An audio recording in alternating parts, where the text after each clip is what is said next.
Because like my old Mini, like my first generation Mini, I never even went on Mhm. the internet with it. Never went on the online with it. Never did any updates. It ran like a fucking champion. Until you did the updates.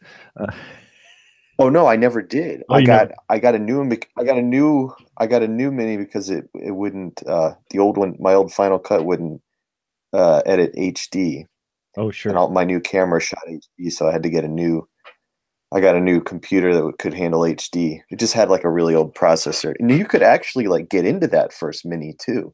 Like you could really add RAM to it if you wanted to. Oh, nice. But I was afraid of like frying it, so because it wasn't a tower, and I was like, this Yeah. little thing, the Mini's just the brain basically. I was like, I'm gonna fuck this thing up. I don't know what it's got in here. You can't really add a fan to it, like not like a tower. And so yeah, the new Mini. Yeah, I got it in 2012, and it's already basically toast. Wow. That's crazy. It's fucking yeah, yeah. That's cray, man. I'm gonna watch my language now. It's Glenn. I Hello, see sir. him. I see something. Hi. Or what I'm looking at. I got the video part turned off, so I have no idea what he's. No, it's got an icon there, just Oh, his icon. how I have. Eh, It's a creature of. That would be Gorilla Zord. Ah, what that is? That is from a series of short stories I wrote about No Dr. way. Steampug. When did you do this? I was part of NaNoWriMo a couple years back. I didn't know that. I think I knew you were doing that, but I know a lot of people that do, but I don't often ever see like the result. Yeah, I did. I've done it like 6 years in a row. Fuck. Did you publish them anywhere? No, they're not done. They're horrible. Do you think that stops me from putting out movies? Not done. we are live, so there you go. Not done. Fuck, I don't know if I don't think done is a requirement for me. It's an idea. We'll roll with it and make it up as we go. Yeah, time to do something else. So here it's gonna be what it's gonna be. Come on, let's shoot this fucking picture. That's exactly. I remember when I did lap dance at the gates of hell. There was I sent it to Mode because I was like, how do she's brilliant, and I was like, okay, so I had the people get a lap dance from the vampire. The vampire bit her in the ass, and her ass turned into a vampire. What do I do now? And she's like, you're done. I'm like, oh, I can stop. She's like, yeah, that movie's finished. I'm like, good enough for me. Damn, she wasn't right. I love how your brain works, Andrew. Well, when it works. So, shall we get started, gentlemen? Are you ready? Yeah, let's do it, man. Right. Okay.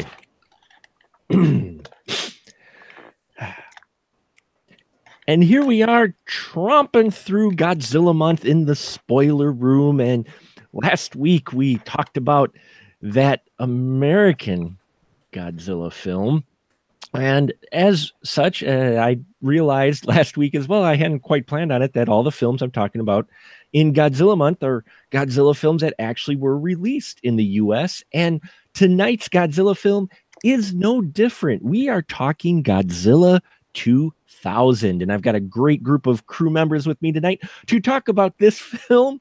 And first off, the BFD himself, the Godzilla fan of Godzilla fans, it is Mr. Glenn Bittner. Hello, Glenn. How are you? I'm pretty good. How are you?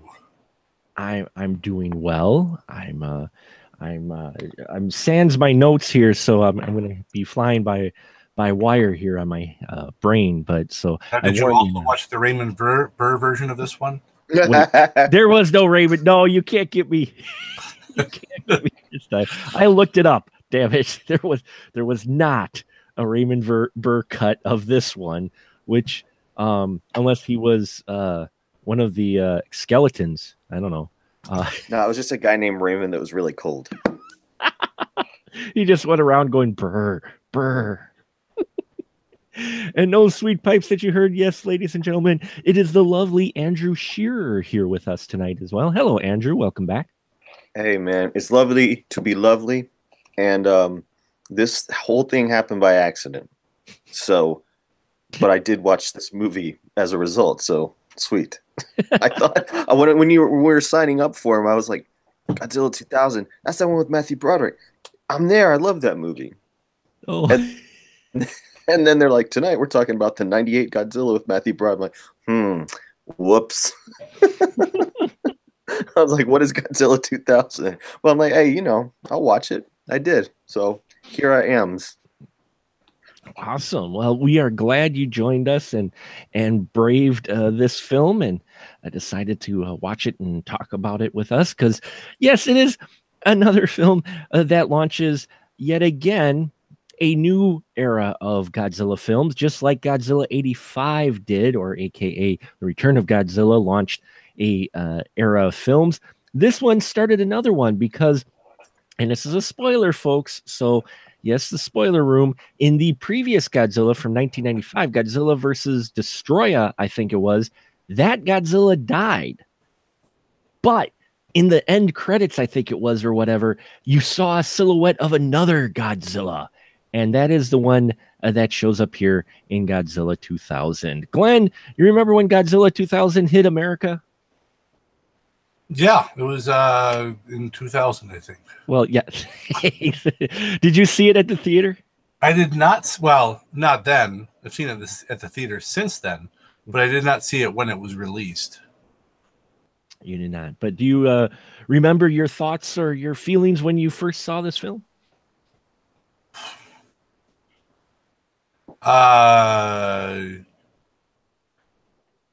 That is a giant Godzilla turd that apparently is flying up into the air. Is what I thought at first. Oh. I'm like, what is going on? And they just like raise up some Godzilla dookie is what they did. Well, it wasn't Godzilla dookie. It was a spaceship. But Godzilla dookie would be hilarious. Maybe Godzilla did crap out a spaceship. I don't know. For those of you who aren't familiar with the story of this, it's basically, well, it's interesting on IBM because it's 3 different cities are named depending on what part of the IMDb page you look for Godzilla 2000. According to the main summary, Godzilla saves Tokyo from a flying saucer that transforms into the beast Orga. Okay, pretty straightforward. Because yes, this film, outside of the other ones, this one we actually have a monster on monster action, which we have been missing in the other Godzilla films we have covered this month so far. But if you scroll down IMDb a little further, it says Godzilla returns in a brand new movie that ignores all preceding movies except for the original, with a brand new look and a powered-up atomic ray. This time, he battles a mysterious UFO that later transforms into a mysterious kaiju dubbed Orga. They meet up for the final showdown in the city of Shinjuku. Okay, now, if you scroll down one line further, it says the tagline is Godzilla returns, destroying the city of Nemuro in Japan. So apparently they couldn't get, I don't know, they couldn't get the city right. Godzilla destroys the city and fighting a monster is what it basically is. Glenn, for this one, when you first saw it, though, did it surprise you at all? Was there anything in particular that maybe stood out for you that may have surprised you for being a Godzilla film in 2000 or 1999 when it was released? That stood out for me. Well, the I guess green screen effects have not improved. Yes, and we will definitely be going into that a little further, but agreed, the composite is not so strong in this. No. But that's not why I watch Godzilla movies. Well, no, it's not. And Andrew, how about you for this time being your first time view? You said you hadn't watched it up until now. What did you think? Your initial thoughts with Godzilla 2000? Well, Godzilla's good. You know, like he's a good guy. And he's got good intentions, but he's a giant. And so it's like, oh, I'm sorry, I break stuff, don't hate me. But like it seems to be the same problem that they had in the old Godzilla, which is the only other one I'd seen besides the 98 one. And that's that some people want him dead, other people want to learn from him. But right away I realized what Godzilla was trying to do. He's trying to teach humanity a lesson, you know? You're like, look what you're doing. And every time he tries to do anything, it just get, everything gets fucked up. And he also just wants a friend. But every time he meets somebody that he could maybe hang out with, they want to kill him. I felt bad for Godzilla, basically. Felt really bad for him. Yeah, the pool, the dating pool, or even the friendship pool is a little small for a big kaiju like Godzilla. It sucks, don't it? It does. So every person he tries to meet, he just wants to be friends. I mean, he did have one friend, but we haven't seen him for a long time, and that was Jaguar. But that's a different. Well, I don't know about that. I just know that when the I don't know. Are we going in order? I don't want to jump the gun here. No, we're not going in order. We're gonna jump around. That's fine. First comes out. The thing I liked about this movie is it gives a lot of space, like a lot of air for stuff to happen. So you're like, what? There's suspense in it. So when that thing first comes up out of the ground and, it's like, oh, look, it might be a piece of shit.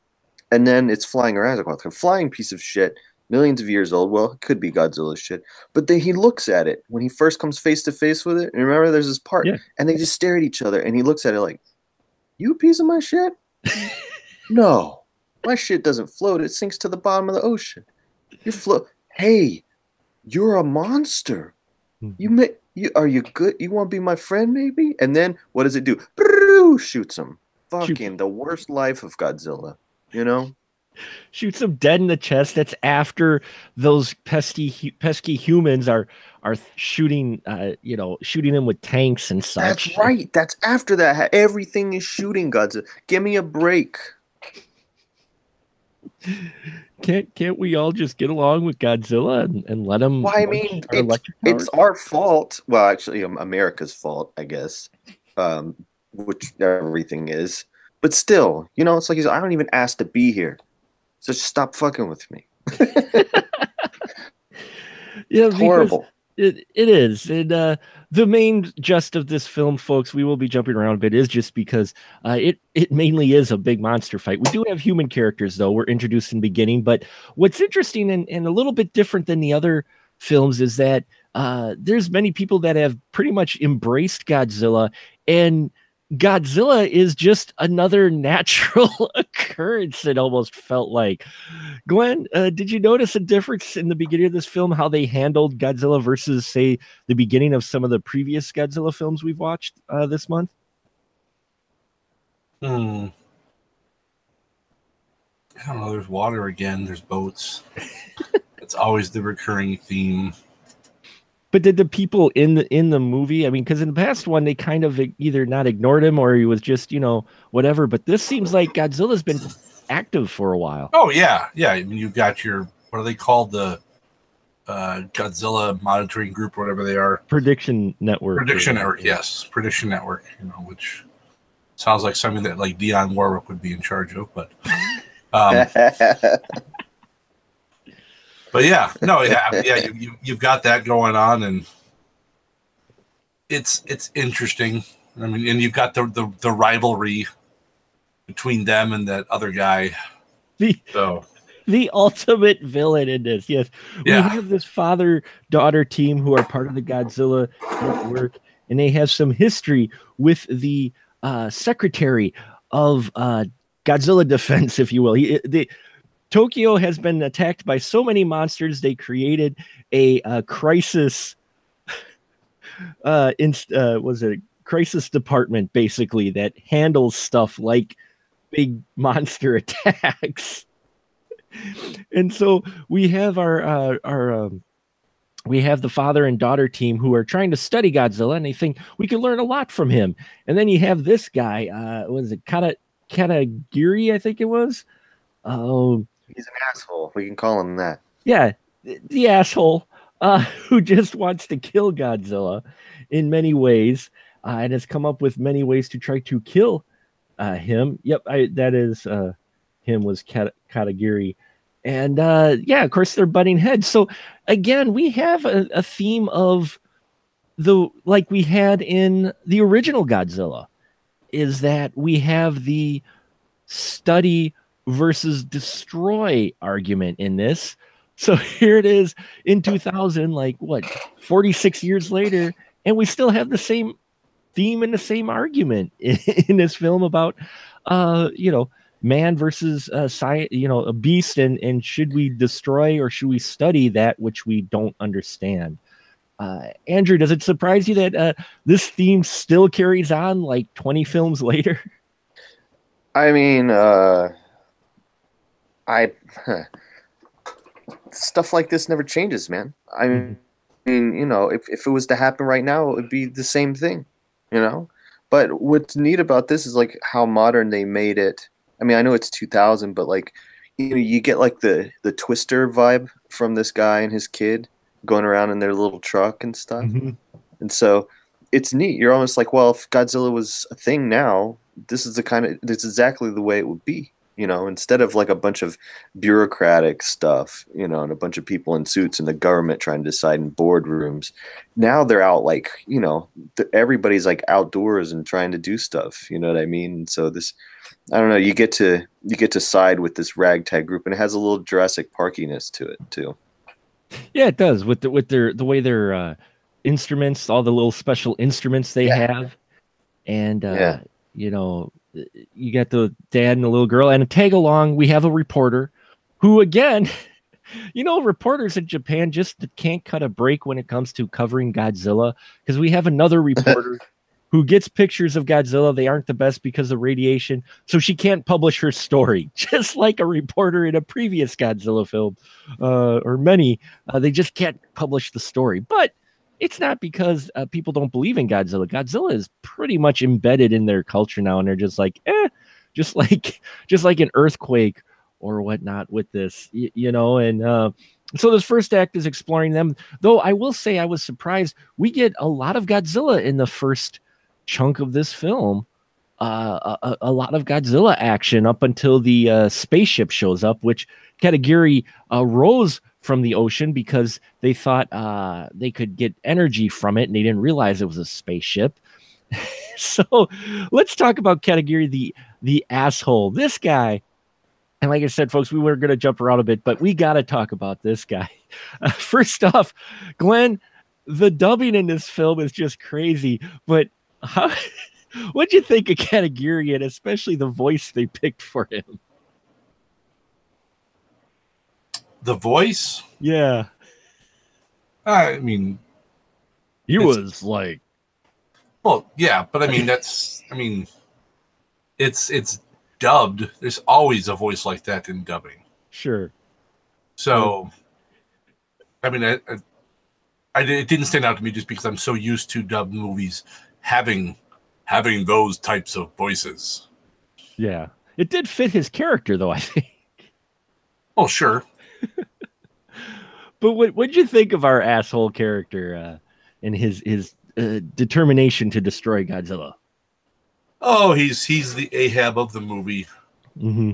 So, I mean, it's at least that's, it's pretty obvious that's kind of what it is. It's his obsession that he has to destroy this thing, when really it's like, dude, just chill the fuck out.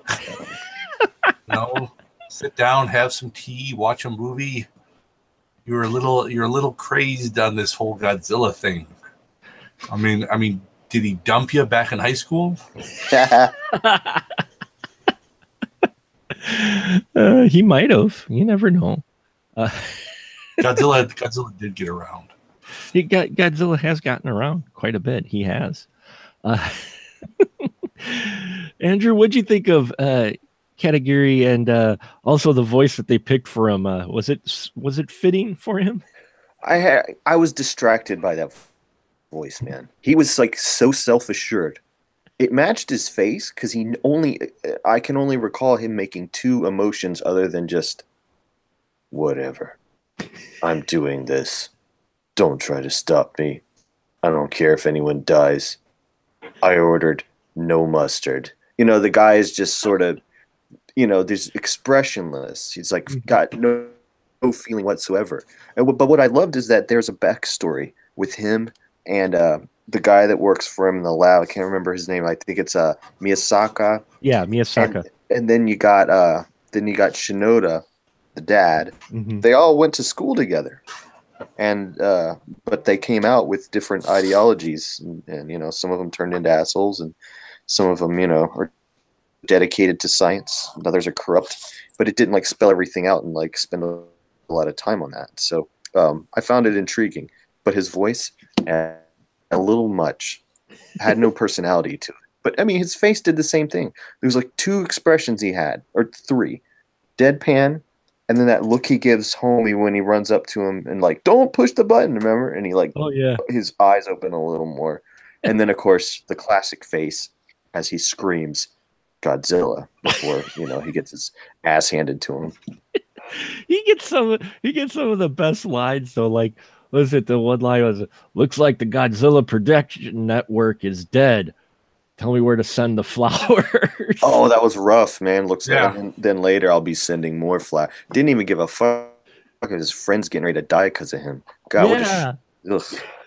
He just goes, "Looks Turd. like I'll be sending more flowers." I'm like, oh damn, man. I know, right? It's so hardcore. He was hardcore because yeah, Godzilla, after he gets his butt handed to him the first time by a spaceship, he disappears for a while for a good chunk of the second act, and we have the spaceship, and we're dealing with him and learning him. And yes, they have modernized this, which kind of hit home with me a little bit, being a tech guy. I realized a bit maybe what they were going for with this monster, which first off is in spaceship form for quite some time, because it goes to insert name of Japanese city here. I'm not sure what city. I think it's not quite sure which city it is. But he lands on the tallest building, and they do the infrared scan, and they find out he's tapped into the internet. Andrew, what'd you think of this kind of little modernized spin, with it dealing with the internet? Do you think maybe they were alluding to Y2K? Yeah, it had to be. Because like so much stuff around that time, so many people like thought the world was really going to be over. Mm-hmm. You're exactly right with that. I mean, it was like it was a way, obviously, to bring more things about the story up to date and bring the film up to date without like screwing with what everybody really wants from a Godzilla movie. But to throw stuff like that in there, it makes the threat seem plausible. So you can't like super laugh at it. It's gonna keep like, it's like, let's give something for the kids. You know what I'm saying? something that doesn't make it seem like some relic. Mm-hmm. And it's by no coincidence that TriStar helped distribute this film, which is a company of Sony. And oh, look, she carries around a little Sony Mini Vio laptop the whole time. Yeah. To detect that our spaceship is actually hacking in the internet. Glenn, what about you? Do you think as well that maybe they were, because Godzilla films do kind of try to be an allegory for real events, threats, either past or present? Do you think they were kind of alluding to the Y2K threat with this monster?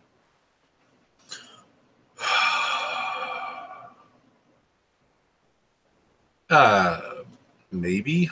Mm-hmm. I think it's just much more obvious that it's the threat is aliens. It always is. It's aliens, man. Not saying it's aliens, but it's aliens. I don't know. I always interpret it as this is kind of, well, when you see something like this, I think it's especially when it comes to Japan, I think it's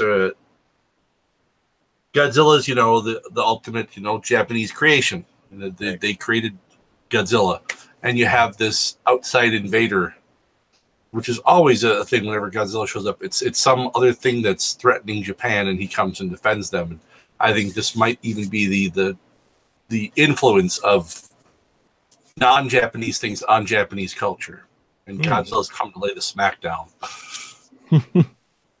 Those the dang Western influence. Take your Levi's and your Seinfeld and have a little fire. Take your Big Mac and go, or Godzilla will torch it. Exactly. Yeah, I could see that it's the threat of the outside world or something alien and influencing the Japanese culture, and our alien does do that by going through and mainly looking for information on Godzilla, which the reporter in here, she Yuki Ichinoshi, played by Naomi Nishida. I gotta mention her because she was kind of like the Jeff Goldblum of this film, because Jeff Goldblum in Independence Day, he kind of translated the alien language, and here it doesn't take her long either, does it, Glenn, to pick up on what this alien monster is doing? No, it does not. Did you get that kind of feeling like she was kind of like the Jeff Goldblum of Independence Day? Much shorter. It's true, but she picks up on it, awfully quick. Oh no, he's looking for Godzilla parts, because at the same time we have our scientists. Two of the three who went to school are actually trying to be scientists, because Professor Shindoa actually gets a piece of Godzilla that was knocked off when they were rocketing him, and he studies it, and yes, he finds out, and they even give a little bit of explanation of why Godzilla is able to be around for as long as he is. Andrew, what do you think of the regeneration angle they took with this? Thought it was cool, and I loved it. The moment that they realize what's going on, and his buddy from school is right behind him, right? Miyazaki. Mm-hmm. I keep wanting to call him Miyazaki, but it's Miyazaki. Yeah.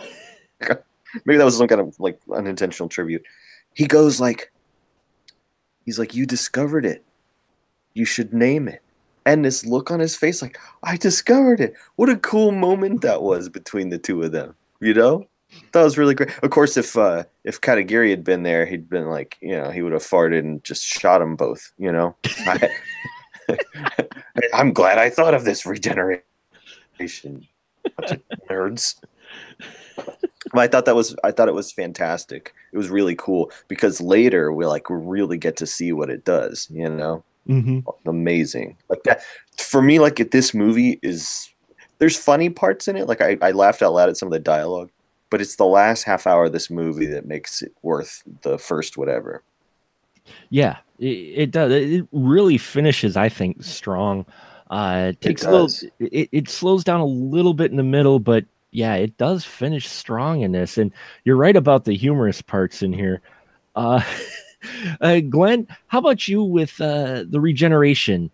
How'd you feel about them giving a reason now kind of behind why Godzilla's been around for so long? I mean, it's fine. I mean, obviously there's something special about him. I mean, he's a giant, sea iguana. No, he's not. I mean, that's fine. I mean, I don't really need an explanation, but that's fine.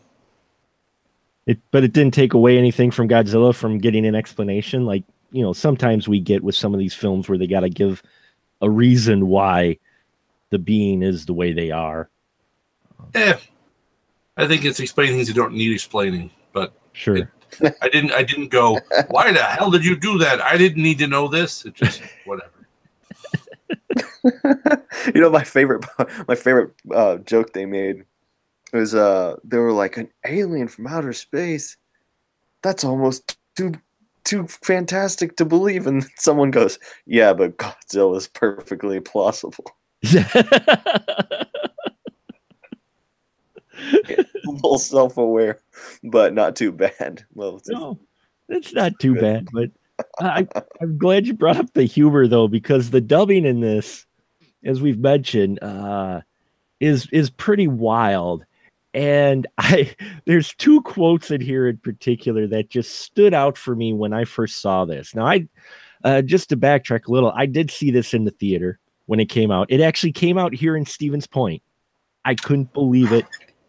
For Rogers Cinema actually just decided to show it, which was awesome. So I went with five guys I knew, friends, and that I also co-workers. And there was us and then two other people in the audience. And I apologize to those people, not that they're probably listening at all, but existentially, I apologize for how rowdy we were because we were just hooping and hollering for this during this film. And two parts that always stood out for me, even to this day, and I knew the lines were coming. The first scene is the one where the general that they have, they're preparing to take out Godzilla. They think they've got him. They think they've developed this best weapon. And Glenn, do you remember what the quote is when he's describing how the impact of this missile will be to Godzilla? I do not remember the quote. Oh, you don't? Oh, that's okay. I do. Didn't mean to put you on the spot. Andrew?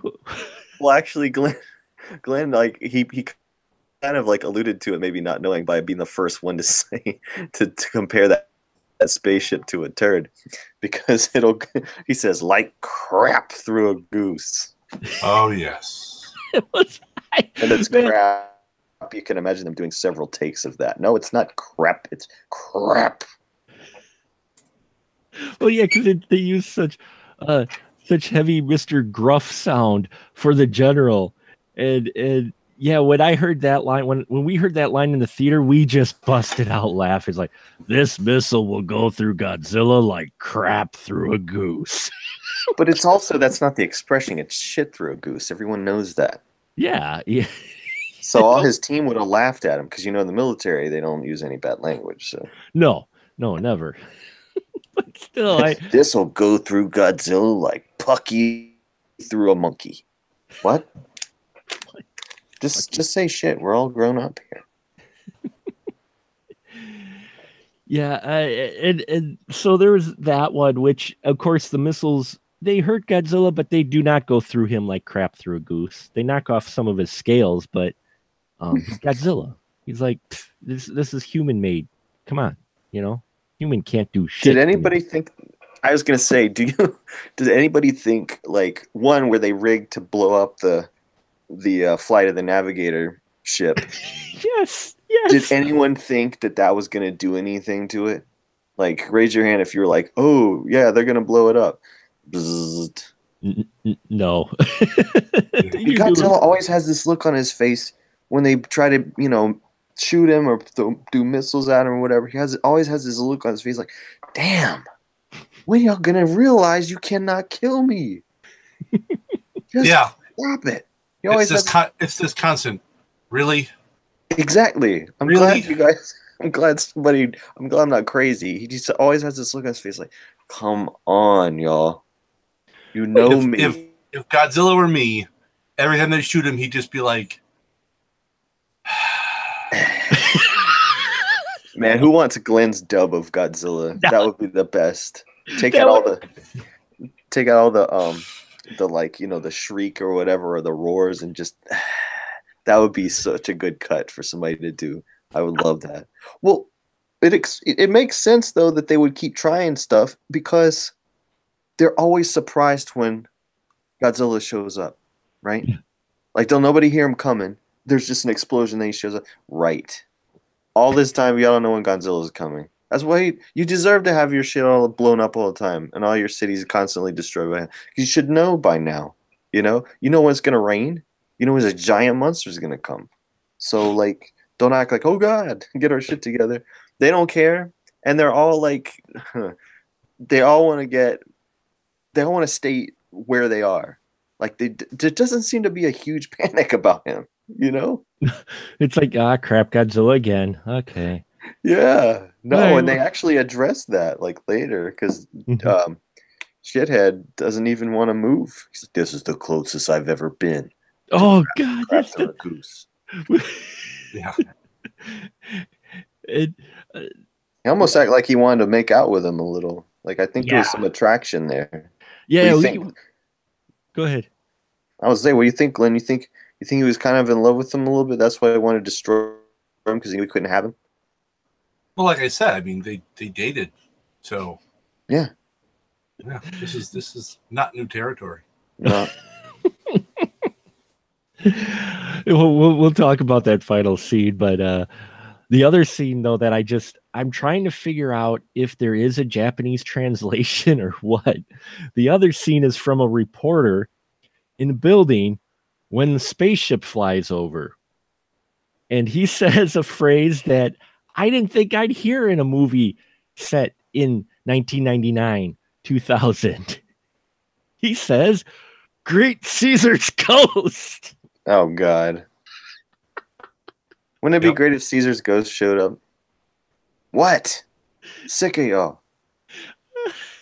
I'm sorry, that makes me laugh every time. I'm like, oh wait, here it comes, here it comes. And he just goes, "Great Caesar's ghost." And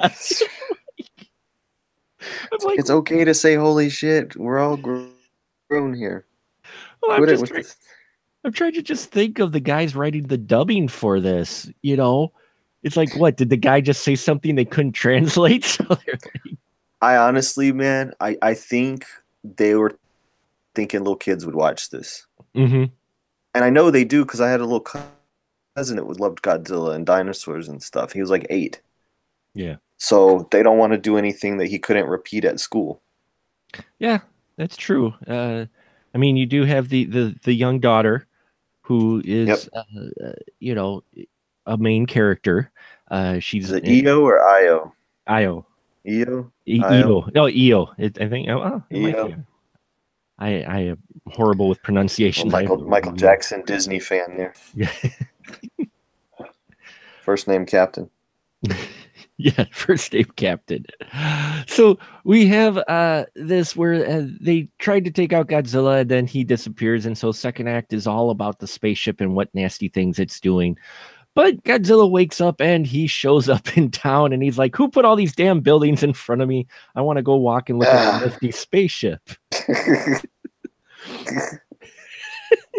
And the whole third act is pretty much Godzilla versus a spaceship, which eventually turns into a monster, of course. Awesome. Awesome monster, actually.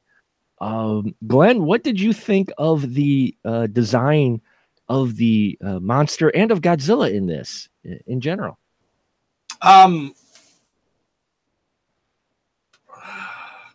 Like always, you can see the scene where the head goes on to Godzilla, which is fine by me. I think his design is fine.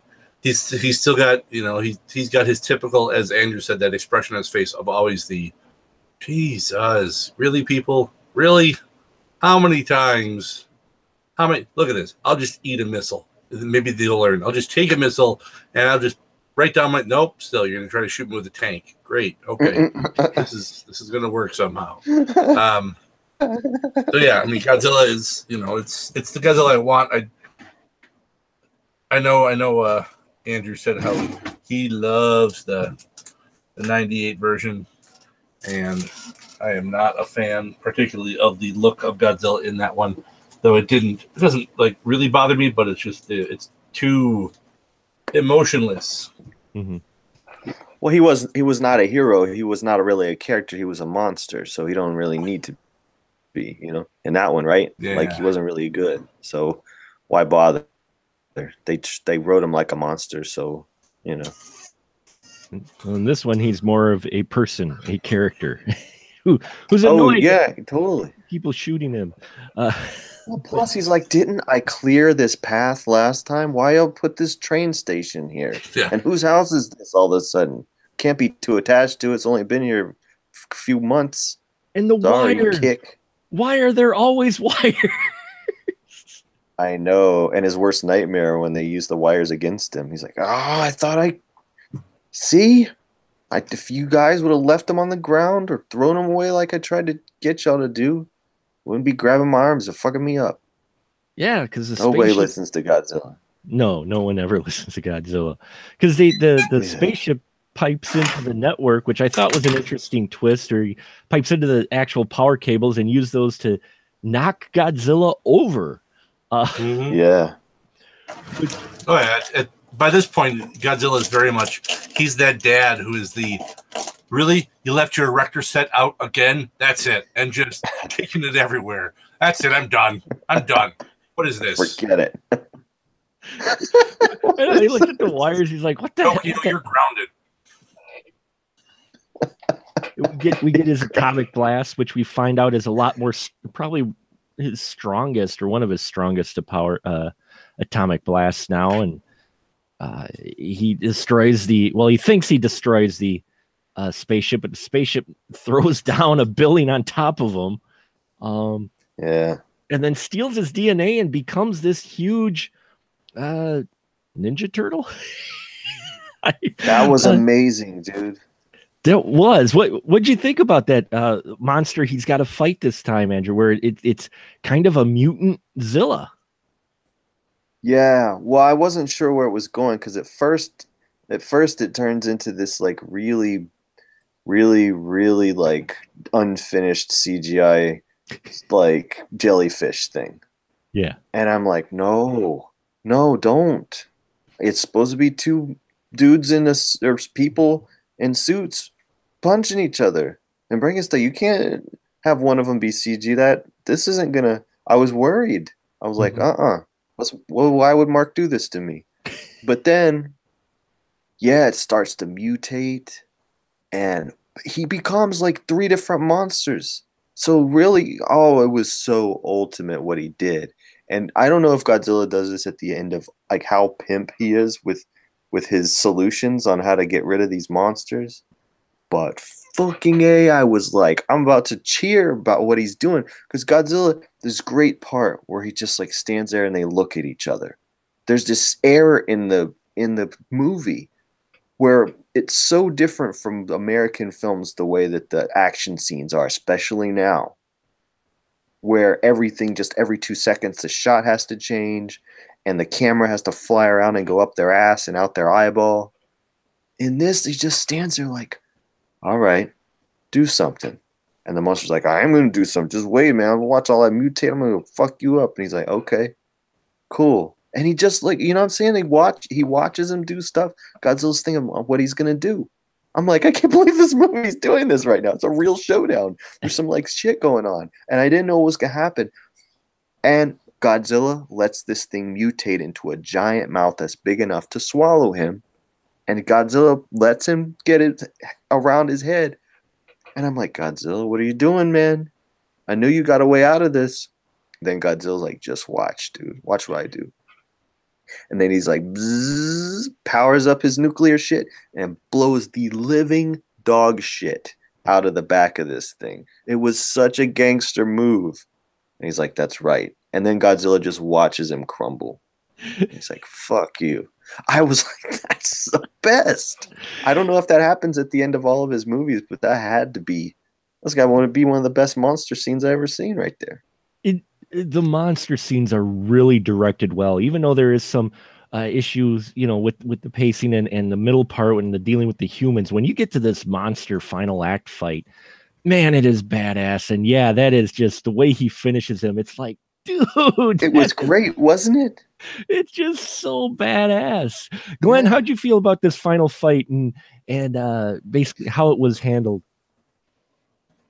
Yeah, I mean, Andrew just said the best thing about it. That final thing where he just like, oh, you want to swallow me? Well, yeah, we can do that. Go ahead, open up. I'll just crawl right in there and did I just send that out your ass? I think I did. Yes. And there it goes. Your ass is on its way to Hawaii right now. Yes, it was. You can go pick it up later. Tell your mama to buy you a new shirt, bitch. Yeah. I'm waiting for him to say, regenerate that fucker. Yeah. Oh, if only. Nah. Honestly, what he would do in keeping with what we do. He would just do all that stuff, and then the whole thing will blow out. He'd take his head out of the guy and just go, and then, he would just look at everybody like, "You see, told you." But also maybe a little melancholy. He's like, "Man, we could have been homies. Look at us. We're basically the same thing.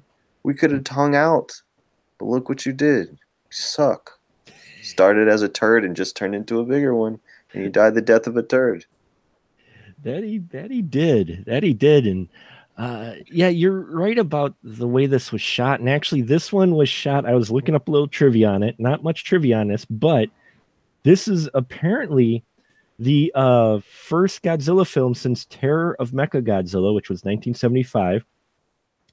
It was to be shot in the classic 2.35 to 1 cinescope aspect ratio, which explains how they get some of the really cool shots in this fight, because the cityscape and everything is just so massive. I mean, we had it kind of in Godzilla 85, but it was small. The place where he fought was small. But Andrew, in here, with the way it was shot, that really gave him a lot of room to move around, didn't it? Yeah. Oh man, did you watch the making of stuff? Yeah, I did. YouTube? Dude, because they're not necessarily reinventing the wheel. They're getting great looking models, great looking miniatures, a lot of good force perspective, stuff like that. But when you do that, you see how their technique improves over time. Not necessarily make it look more real, because I don't think that was the goal. It's just like trying to, maximize the kind of destruction they can show. And so really, yeah, he had tons of room to move around, but it didn't really necessarily look like it because of the way that where they put the camera.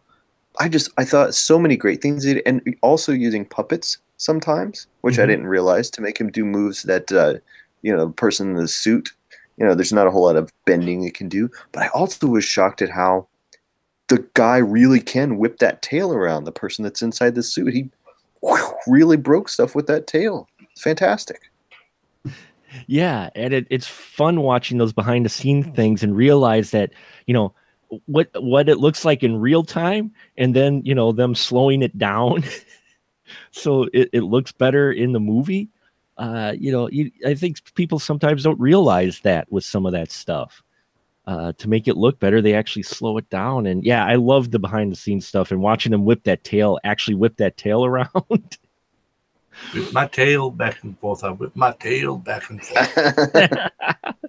Glenn, you're the miniature guy. What'd you think about the miniature sets and the way they shot these films and that in this one, and how the miniatures all look? Oh, I mean, they do their typical. Well, I mean, there's fewer miniatures in this because some of this is actual stock footage of stuff. Like the helicopter stuff is stock footage, and then some computer graphic type stuff. So I don't get as many models as I normally get, which is a little sad. Mm-hmm. But I survive. You get over it.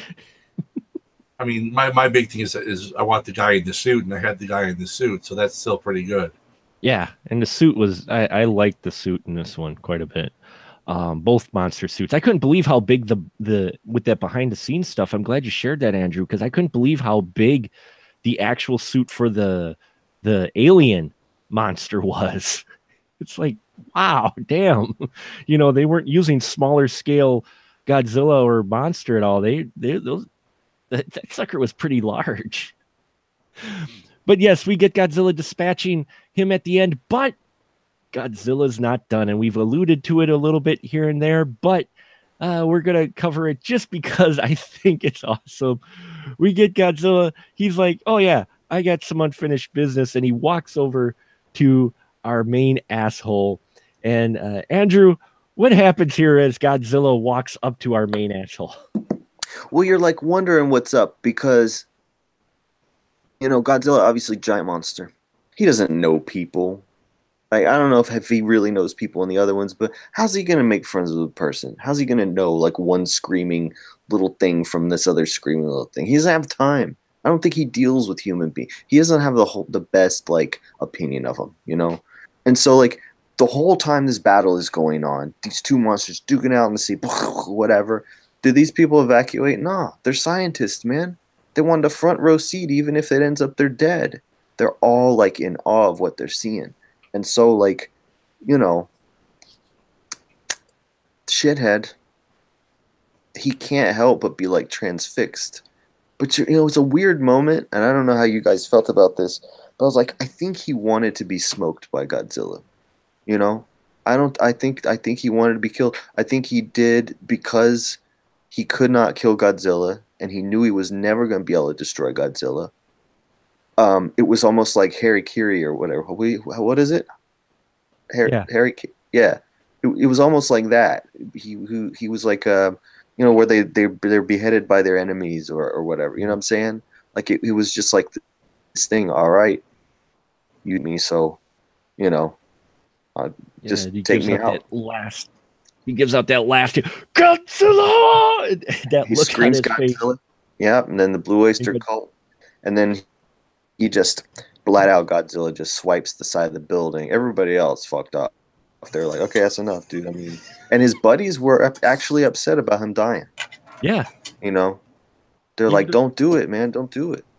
Even though he was an asshole, they were like, see, that makes them a lot better, you know, than him. Well, how many movies you seen where like, you know, the good guy fights the bad guy, even though the bad guy used to be his friend, or the good guy's like, I'll try to save you even though you suck because I'm good and that's just what I do, you know. But Godzilla is just like, he just, I don't know. You think he knew who that guy was? You think he knew? Because I don't think he was like instinctively just would have killed any human. He walked right up to him and looked right at him. yeah. Glenn, how do you feel about that? What do you think about Katagiri, and you think Godzilla knew him?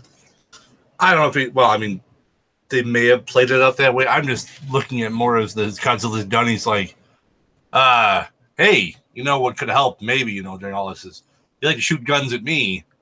Could you maybe have shot something at this ship? You know, and there was 2-on-1, maybe shoot a little something at something.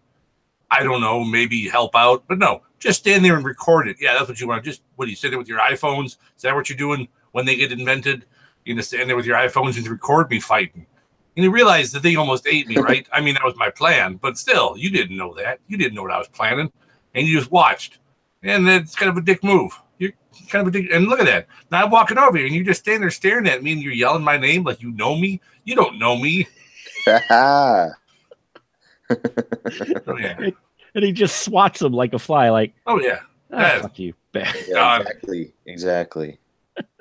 But then this film, and we'll wrap it up tonight with the best ending still for almost any film I've ever watched. And I know I've seen a lot of films, but for me, and I want to get your guys' opinion on the final bit to this film. So after Katagiri gets it, and we've got Shindoa, and he and his daughter are watching there, and they address it in the very end, going, but you know, why does he destroy us yet? Why did he protect us from the big monster? And Shindoa, and this is true, folks, he goes, perhaps he realizes there's a little bit of Godzilla in all of us. And the minute that he finishes that, they cut to Godzilla as he just torches the town. Am I the only one that found humor in this editing, Glenn? Yes. I am? Oh, no, of course not. You think that was a bit intentional? Well, yeah, of course it was. What'd you think of how it ended with him saying Godzilla is in all of us, and then we just see Godzilla like torch the city? Yeah, Godzilla's in all of us, and he's like, that's right, and we're all dicks.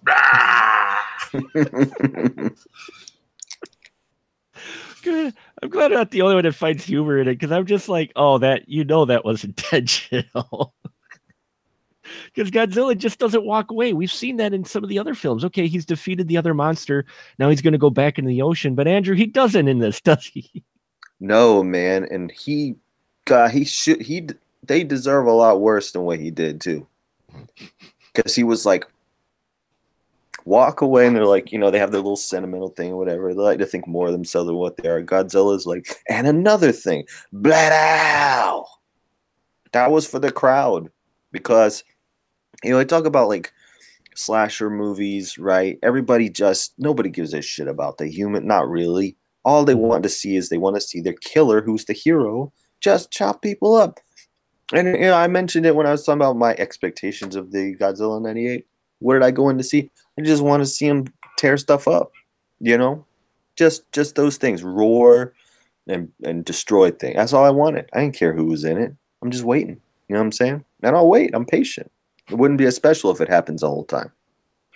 So for Godzilla to do that it made me feel great because he was like, and don't you fucking build these buildings back up to get in my way either. Man, I just want to walk to get a burger, and you keep putting things in my way. I keep walking the same paths. Have you people not noticed? I walk past the same things constantly. That's right. So for him to torch it, he's just like, that he gets the final word. Yeah. Just I'm Godzilla. That was his pounding his chest. That was him doing his victory lap. That was what I'm saying, spiking the ball in the end zone. That was a great way to end it, man. Yeah, it was, and I just love the humor, how he's in all of us, and that's always been one of my favorite endings of all time for a film. It was great. Because there's no hesitation or anything. I mean, he finishes that line and boom, we cut to a fire breath coming out and torching the city. And I'm like, yeah, that was intentional. We all want to see the city burn, damn it. Oh, yeah. Well, I think we'll wrap it up here with Godzilla 2000. Even though some of the compositing and special effects seemed a bit rough for a film of 2000, that final act with the monster on monster action, I think, makes this alone worth a watch. So we're gonna go down the line real quick, and we'll just see if our panel here, who would recommend this film, if they would say yes, this is a Godzilla film you should see, or not, and then they can also let you know where you can find them at when they're not here. So, Glenn, why don't you go first? Would you recommend this to someone as a Godzilla film that should be seen, and where can they find you at? I think all Godzilla films should be seen. And I think it should be done as stoically as possible. Do they need to be in order, though? No. They do not need to be in order. Not at all. Do I need to have seen Godzilla Age of Ultron in order to understand Godzilla Infinity Wars? No, but it helps. Okay. If you have at least seen Godzilla: The Dark World. Yeah. I remember it a little bit. Or, Godzilla in the Rock is a good one, too, to watch. You should check that one out. Was it like Into Darkness? Godzilla Into Darkness? Where he was in jail? Fuck. I think it was Godzilla Rises is what you want to... Okay. That's the one that you really want to see. All right. God, I can't keep it straight. No, I know. It's love tough. You guys. Oh, no, I'm sorry. I'm mixing up my universes. It would be Gamma Rises. Rises. That's the other. Yeah. Rumor is they're making another Gamera. Of course they are. Yeah, Gamera, the Corsican brothers. Yes. That one's not going to be for kids, though. No. But I mean, you get Cheech Marin as Gamera. So. Hey, man. Rodan's Godzilla's not here, man. All right. Yeah, dude, we were thinking the same thing. Yes. Turtles do eat grass. So, who is this? Is Godzilla? Wow. Okay, we've got off the rails here. Glenn, where can they find you at when you're not here? You can find me on Facebook with BB Bucker, Guy to Bucker Productions. You can find me on my gaming podcast, The Adventure Party, on gncast.com, which is mostly what I do. I haven't done movie reviews in like 4 months now because I've been busy with other stuff. Or just follow me on Twitter at Guy in a Bunker. Awesome. And Andrew, would you recommend this film to someone to watch as a Godzilla film that they should probably check out? And where can they find you at? Oh man, well first of all, I'm thanks for having me. I always like talking to you, Glenn, about anything. We could talk about hamburgers and I would have a good time. I'm not a Godzilla fan. I haven't seen all the movies. I think I've only seen a couple.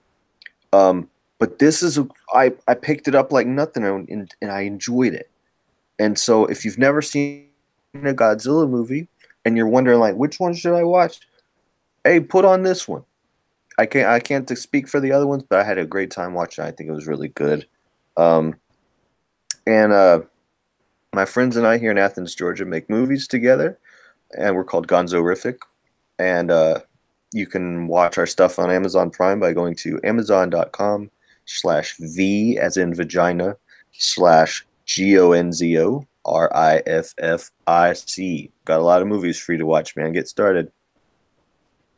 Yes, there are, and they're all fun, and you should check that stuff out. So make sure you check out Glenn's stuff as well as Andrew's stuff. We appreciate you taking this journey with us, leapfrogging over Godzilla films. Yes, the next one we are going to cover will be Shin Godzilla. So that just came out last year, I believe it was. So we're definitely catching up to more modern times. We'll find out if Godzilla has caught up with us as well, or if he's still the same old lizard. So tune in next week. Thank you so much for listening. And now say goodnight, gentlemen. Good night, gentlemen. Good night, gentlemen.